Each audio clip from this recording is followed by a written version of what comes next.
Welcome back to the channel. I'm Peter Mokri, a Dallas-based DP and Gaffer. In today's video, we take the Aputure 1000c and put it to the test on a real set to see what all the Blair engine hype is about.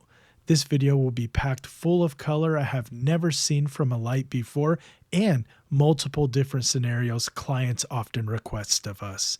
If you've been watching the channel for a while now, you know Aputure has been a long-time supporter of the channel. So when they reached out and said they wanted to send me the new Aputure 1000c in exchange for a video, I accepted. My approach to gear on my channel is putting it to work and letting the results speak for themselves. If you're into that, drop me a like and hit the subscribe button. Let's get into it. We use the red KomodoX with contact Zeiss glass. We shot in red IPP2, and in post, all I did was apply a phantom LUT, and what this gave us was the look that you see here. No other adjustments were made, no saturation adjustments, no color adjustments at all. We shot in the raw format, and we applied a LUT.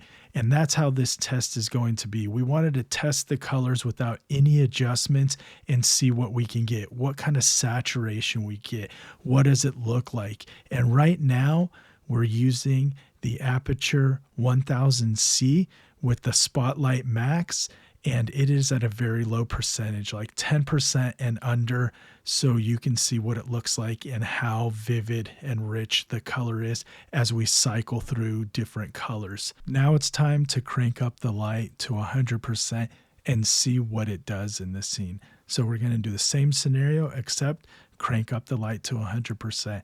And now you can see that it is a lot brighter in the center and you're starting to get spill off into the other areas. Before it was really dark and it was concentrated, but now with that output being so high, the outside parts of the circle look similar to what it looked like when it was on low output. So really bright in the center now and a little bit darker outside of the space.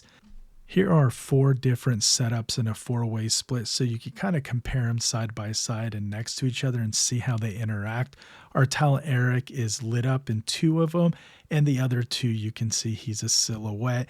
We changed up the backgrounds on them, so some of them have a sharper edge with the Spotlight Max and the others have a softer edge.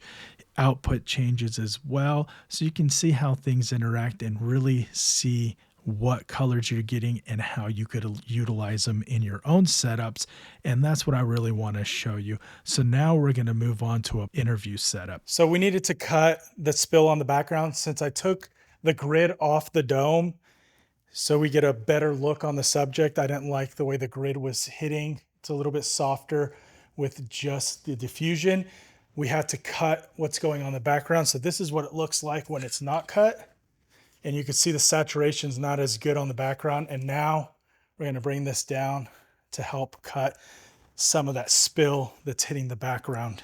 How many times have we had to bring multiple seamless colors onto set so the client can choose or swap between them during the shoot for different interview setups?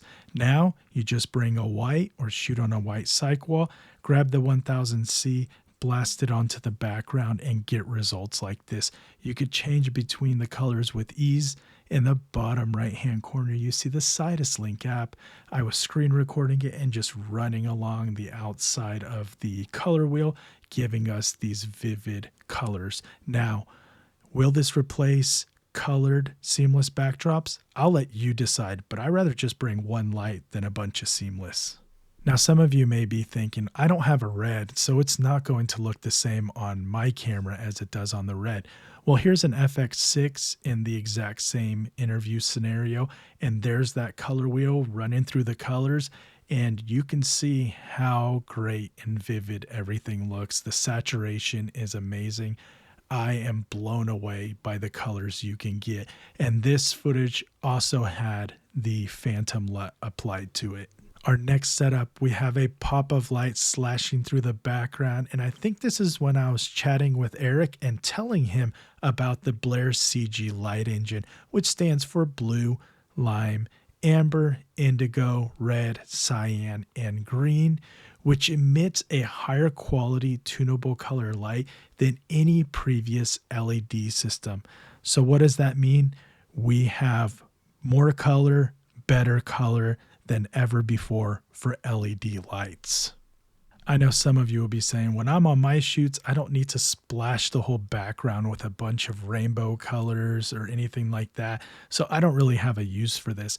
Well, another great thing about this light is there's a tab in the Sidus Link app where you could actually choose the source type. So as you can see down at the bottom right-hand corner, you could change from like an HMI or change to what it looks like a daylight or a sodium lamp, a halogen, metal halide, and you have these really accurate replications of these lights that we see in our real world that we normally get, and you have the ability to replicate that and get it out of this light. What do I think of this light overall after using it on this shoot? Well, I really like it. And the reason is I'm able to get colors that I was never able to get. On a recent shoot, I needed to get purple for a client. They said, we need this purple, and I couldn't recreate it. Well, guess what? Here's that purple. We could actually recreate it. We could recreate colors that were never possible with regular RGB lights. I can get yellows that I couldn't get before. I could get the saturation that I couldn't get before.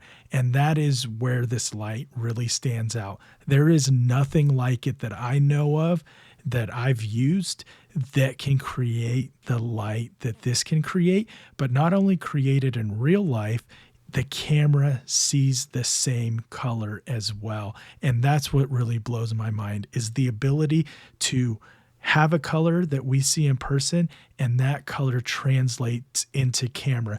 And that is a game changer for my workflow and my clients.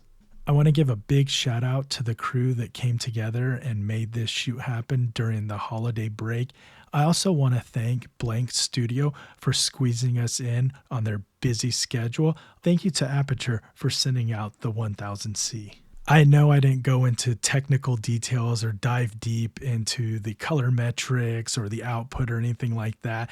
There will be plenty of those videos coming out on YouTube from other creators, but I want to know what you think of this light and how you could utilize it in your workflow. Let me know down in the comments below. And as always, thank you so much for watching, liking, and subscribing to the channel. I really appreciate you. As always, YouTube recommends you watch this video. I recommend you watch this one. Thank you so much, and I'll see you on the next one.